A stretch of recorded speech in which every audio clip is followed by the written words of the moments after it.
welcome, welcome, welcome. We are saying welcome.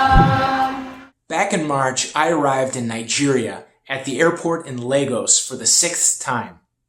I claimed my bags and proceeded to customs, expecting to flash my visitor's visa and pass through to find a taxi to my hotel. Instead, a team of uniformed agents sitting at a table asked to see my bags, which I assumed they would rummage through to make sure I carried nothing illegal.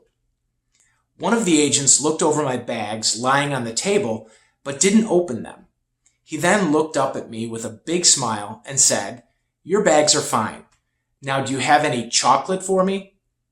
I was shocked and answered his question literally by saying, "I'm sorry, sir, but I have no chocolate." He nodded, but kept staring and smiling at me. Then I realized that by chocolate, the agent meant any kind of favor. So I discreetly handed him a $20 bill, grabbed my bags, and went to find a taxi. Sadly, this wasn't the first time a public official in Nigeria asked me for a bribe, and it won't be the last. In fact, according to a recent UN report, 15% of all Nigerian citizens in 2023 encountered and paid one or more public officials an average of 5.1 bribes, totaling 87 million bribes over just 1 year. To counter this corrupt culture permeating Nigerian institutions, Reverend Leo Okonkwo passionately works to instill a better ethos into a new generation of servant leaders. See Matthew chapter 20, verse 26. Every Thursday, our boarding students gather in chapel for an intercessory prayer service called Bribe in the Igbo tongue.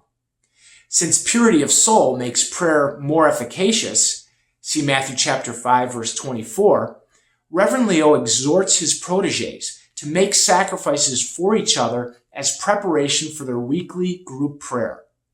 Some children prepare by giving their Wednesday daily meal to a fellow student.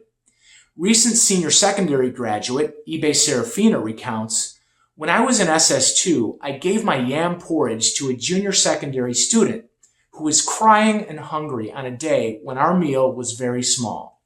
Such practices are forming our students into real leaders who would never ask for or accept a bribe as a condition for doing or not doing their job, as mandated by whatever rank or position they may attain in society. To be fair, petty bribe requests by low-level customs agents, like I encountered at the Lagos airport, are only a symptom of much larger scale corruption and graft by high-level officials in Nigeria.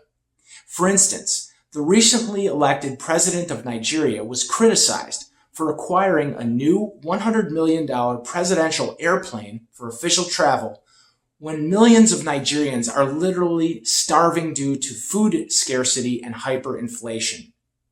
Whoever corruption comes from, it always compounds the plight of poor people and sets a bad example.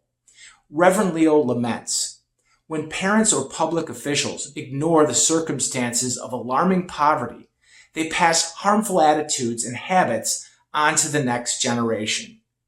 For this reason, Heal pushes students to pray and make sacrifices for each other, so all of society will benefit when they become future leaders in whatever position, high or low, public or private, they may attain. However, to continue forming children for Christ, we must meet the heavy financial demands of operating our two schools, about $800,000 annually, or $2,000 per child per year, or $6 per child per day. Unlike the customs agent at the airport who asked for a bribe not to do his job, I only ask for your best gift so that we may keep doing ours. May the good Lord bless and keep you.